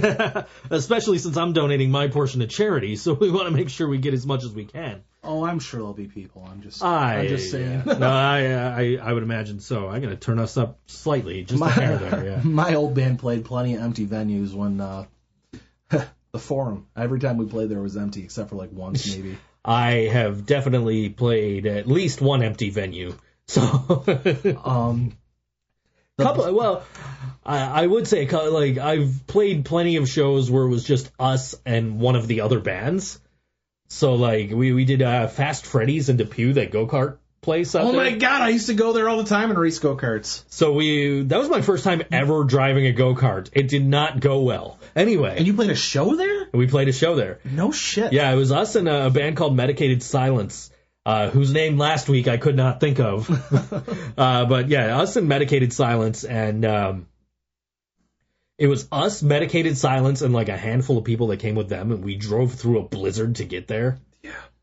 And all the way the fuck out to Depew, right? So it's like... Dude, I know all about blizzards and shows, man. My birthday show was a blizzard. Yeah, no, we were talking about that earlier. We had the ice storm, the last All WNY show, the one at Tudor. So yeah, but you said that place was packed. Well, that place was packed. It was crazy because it was like, I woke up to texts like, is this show still happening? From the bands. Like, wondering if, like, should we drive through this? You know, and like, let me just check with the venue and just make sure, you know, and I messaged Chris and he's like, yeah, I'll see you there. Like, okay, cool, you know, and so I messaged all the bands, like, yeah, we're still on, guys, I'll see you there. And, you know, it started off kind of slow, but it filled up in there, and it was, you know, for people to brave that weather and just, you know, you can find that on the All WNY YouTube channel. You find the videos from that. Just see, you know, I kind of had to hold the camera up above my head to. Tudor's just a fun place to play. I mean, every show I've been to there, it's been quite busy. I hate to say, but like Inherent Vice, we headlined a show there, and it was pretty empty except for the bands. But it's always fun to play there. Like, I've only played there twice, and like I haven't played there in almost 2 years, and I got to get back there. It's just so much fun. It's just such a fun little spot. It is. And with Chris or Allie slinging drinks, man, it's just a good time. My only thing is I always feel like I'm in the way. Yeah, especially if you're closer to the door, like you're on the side stage, right, where people go outside. Yeah, if you're close to the stage, you can definitely feel like you're in the way in that place because the door is right next to the stage. Yeah. So I've definitely had my share of like, okay, I'm just trying to stay out of the way here, you know, like I want to enjoy the show. I've seen the Dreadnecks there twice. I'd love to play there with the Dreadnecks. We'll try. I'd love to play anywhere with the Dreadnecks. I'm always down for a Dreadnecks show. I say it, and I'm pretty sure Adam Malone says it. They're just the best band in the world. I don't care who your favorite band is until you see the Dreadnecks. There's no band that compares live. We did Stamps with them a few months ago, and Grant ended up under the stage. I was there. Yes. Yeah. You're at everything, man. I can't tell you any stories because you were at the thing with me. Like, yeah, that was a fun night. We had a Scarecrow show. When Showplace reopened briefly, we played there with the Dreadnecks, and Grant went under the stage and pulled out a shop vacuum and was like running around with a fucking shop vac, and it was just, oh my God, it was hilarious. There wasn't many. I mean, Showplace holds 820 people or something like that, and only 50 people came through the door that night. There are two bands that nothing they ever do will surprise me, and that is the Dreadnecks and Wyatt Coyne. I played a show with Wyatt Coyne. I played the Dreadnecks CD release show with Wyatt Coyne. Yes, I was there. And the Scarecrow show in Long Cold Dark. I was there. In fact, I think I missed the Scarecrow show at that one. That's when you went to get food. Because I went to get food, right. I was going to leave during Wyatt Coyne because I was starving. Wyatt Coyne was like the second band. You guys played. And then I think we played first. I think Wyatt Coyne was right after you. And Grant's like, no, dude, you have to see Wyatt Coyne. And I saw Wyatt Coyne, and the next thing I know, I'm booking them on a show. And, which I don't think they ended up playing that show. But, or maybe I'm confusing them with Janie Crash and the Tall Man. I don't know. But they've both canceled shows on me at points for various reasons beyond their own control. But anyway, I'm never surprised by anything Wyatt Coyne does. The last show I saw them at was a benefit for the Buffalo Irish Center, which is a few blocks away from here. And they started off the show, here's some swords. Here's some inflatable footballs. Here's some silly string. Go nuts. So it's just crazy show. I'm over there like dousing Ian from Cardboard Homestead in silly string. I went to a coin show at Nietzsche's. So did that influence you to do the balloon thing? No, we've been doing the balloon thing since when did we did the balloon thing for the anniversary last year. Was the first time we did it, and then we constantly do that at Stamps. We don't really do it anywhere else, but we constantly do it every time we do Stamps. Which, finally, the last time we played Stamps, the bartender Jen, she's just like, oh, so you're the asshole that makes me have to clean these things up all the time. Like, yeah, I guess I am. And so, like, after the show, I'm just standing there and I'm watching it. I'm like, I see Chuck the sound guy going around and throwing all the balloons in the garbage and popping them. I'm like, all right, I'm gonna fucking help. So I'm going around picking up balloons, throwing them in the garbage. Like, all right, I kind of feel bad now, But yeah, we do that mostly at Stamps. But Wyatt Coyne, I saw at Nietzsche's. They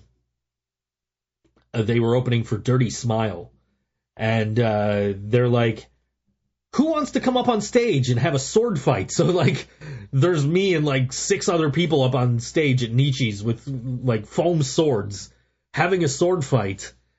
And I remember walking up Allen Street, heading towards, downtown. And these 2 lesbians walk up next to me, and they're like, why, sir, I believe you have a sword in your pocket.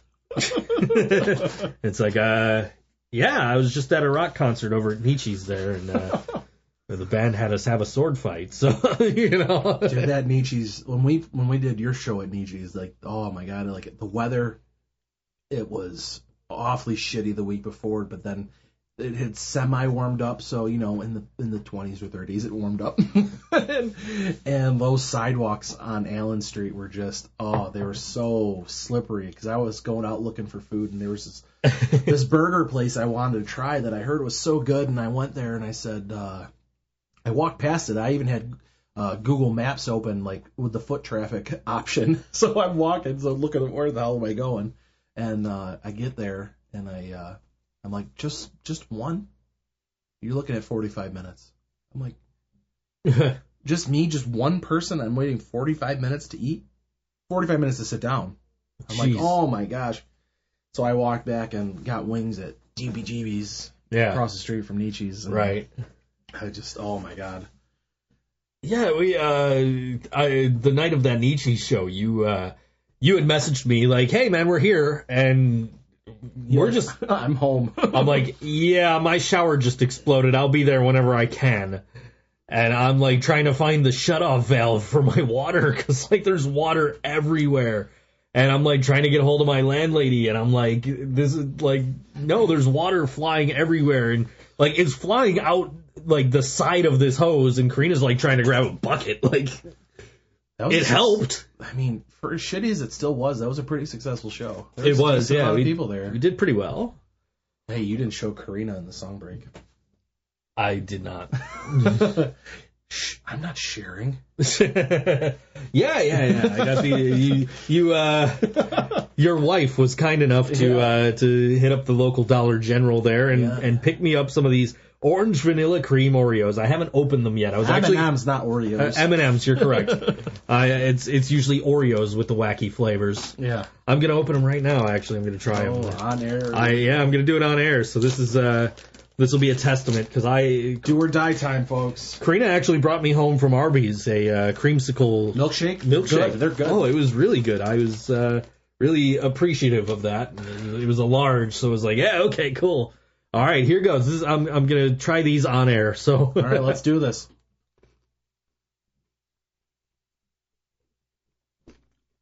Dead silence while I'm doing it. Yeah, they taste just like a creamsicle, man. They're good. Yeah, not bad. No, that's good. I had I was every time I would go into Tops, they've got their like weird Oreo flavors like right over by like where they have the eggs and shit. Really? Yeah. Oh man. So like and that's always the way that I go when I go in because I always go like right through the dairy section, so like right by the cheese and all that. And they had like this cherry cola Oreos. Ugh. Right. You know, and I'm like, I am not interested, especially after that mystery flavor fiasco where it was like Fruity Pebbles or what the fuck ever, right? Like that shit was, I had one of those and I'm like, nope. Oh, but people are getting weird. But I got my kid and she was like talking about these cherry cola Oreos. I'm like, you know what? Screw it, I'm gonna try them. And they only had like 2 packages left. So I'm like, all right, I'm gonna buy them before I can't buy them anymore. And I had one, and I'm like, yeah, okay, no, this was not a good idea. Just give the rest to your daughter. And that's exactly what I did. I said, hey, you know, I bought some of those cherry cola Oreos, and I don't like them. So I like them. I said, you can take them home with you. Because they were not anything special. I think Doritos, didn't they used to do mystery flavors? I don't recall mystery flavored Doritos, but... It was... I'm dating myself. It was at least 10 years ago. It's entirely possible that they did. And I would get them, and I thought they tasted identical to, like, a double cheeseburger from Burger King. It tasted exactly like it to me. Like, I could taste the pickle and the ketchup and the mustard and the beef and the cheese. It was wild. I would probably like that, because I like Burger King burgers. Dude, I mean, I don't eat that shit much anymore. No, neither do I. They were dynamite, dude. Yeah. They were dynamite back then. It's rare that I hit up fast food, so I eat burgers now, but I'm eating them in moderation. I'm eating one at a time. Like no more 2 burgers at once. You saw me today. I was eating 2 hot dogs, but that's not bad. That's not horrible. Not doing like Kobayashi or Matt Stoney stuff. I mean, but right. 2 hot dogs is fine, Joe. I literally was like, all right, I need to eat before the show and before Nick gets here, and I literally got outside. I was firing up the grill as you pulled up. You're early, dude. The traffic on the way here is outrageous, and it was bad enough when I came. I couldn't even imagine once I hit the rush hour. So I was expecting you to be early. I wasn't expecting you to be like 90 minutes early. I'm like, that's the thing, man. I am overly punctual. I never served our country. I was never in our military, but like my mom always raised me. You have to be early. If you're on time, you're late, and that's like a philosophy of the people in the military. And that's just, I hate being late anywhere. So like if we're going anywhere, I make sure my kids, my wife are ready. I'm like, well, we gotta go. See, Karina's got all of her clocks are set like 5 minutes fast, and it's like, how do you know what time it actually is? On her phone, probably, right? No, her phone is fast. You can set your phone fast? Yeah. Holy shit. Yeah, you can. Actually, you know what's funny is a coworker of mine and myself noticed that our phones were showing different times, and I realized that mine wasn't set to connect to the server to get the time. So I actually went in and I set it up to connect to the server to get the time so that I would always have the right time. And then I started dating Karina, and her phone is always like 5-6 minutes fast. And I'm like, do you want me to fix that for you? She's like, no. And like all of her clocks are fast. And I'm just like, how? I asked her the other day, I'm like, how do you know what time it actually is? And she said exactly what you just said. If you're on time, you're late. Like, okay, fair enough. Yeah, so, like, we set all our clocks at home to our cell phones. Yeah, that's what I try to do. Like our microwave, and we've got a my battery operated big old clock in our living room. My stove is set to my phone. Yeah. And we have a clock in our bedroom, so we know what time Braden's getting in bed with us. How late did he sleep in his own bed tonight? The clock in our bedroom is Karina's, so it is like 7 minutes fast. So I'll like look at it and I'll be like, oh man, it's almost time to get up. Like, oh no, wait, I have another like 10 minutes, Which I guess that's good, but it throws me off sometimes because I'm not thinking of like. Or like we were talking about how terrible WWE's gotten, right? And so I'll be sitting there watching Raw, and I'll be like, oh, there's only like 10 minutes left in this show, and then I'll realize like, oh shit, that's Karina's clock. There's like 20 minutes left in this. Dude, that's why I don't ever watch live. I always watch it off the DVR and fast forward. And after the last pay-per-view, I don't know if I'll watch any of them live anymore. Jeez. We were talking during the last pay-per-view because you had I don't know if I messaged you or you messaged me. But I messaged you like, this is awful. we were complaining about the fact that the WWE Championship match didn't go on last. Yeah. Which, with that finish, can you blame them? But still, it shouldn't have finished like that. But that's a whole different story. They had a match on SmackDown yesterday, and it was better than their WrestleMania match. That's Brian Zane on Wrestling with Regret said that, so I might check that one out. I also want to check out the Seth Rollins and Kevin Owens match from Raw. I heard that was pretty good. Yeah, it wasn't bad.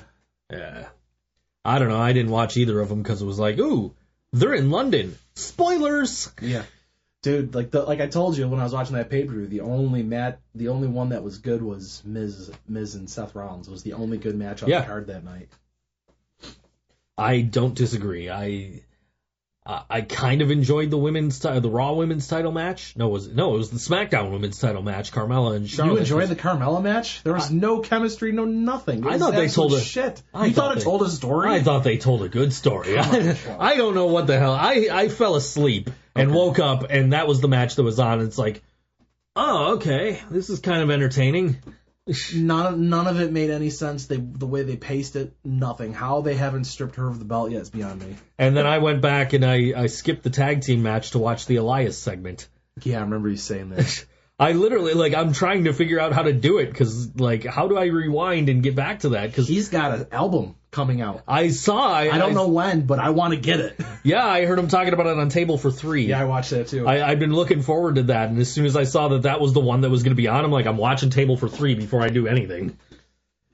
He's good. I enjoy him. He's hilarious. He's when he first started coming in on Raw most weeks, I'm like, exactly. I don't know about this guy, and I would either do something else, look at my phone, or fast forward. But then I'm like, all right, this dude's on every week. I got to check him out. And now I just think he's fucking awesome. Well, I saw the previews for the show where they were showing that they were going to play With My Baby Tonight.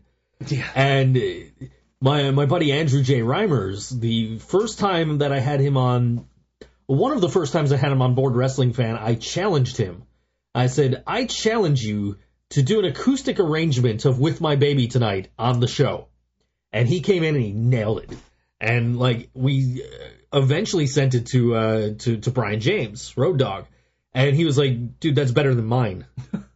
So I have a connection to that song. So it's like, wait, Elias is going to play that with Jeff Jarrett and Road Dogg? I have to see this episode.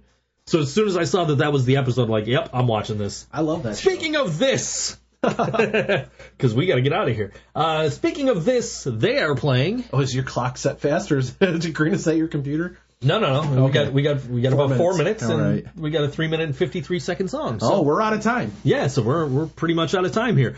So you can catch the band this Saturday at Mr. Goodbar, upstairs in the attic, upstairs at Mr. Goodbar. 1110 Elmwood Avenue. And this is going to be on that show, Inherent Vice, Of Night and Light, Archers. It's going to be a killer show. I'm donating my portion to MS Research.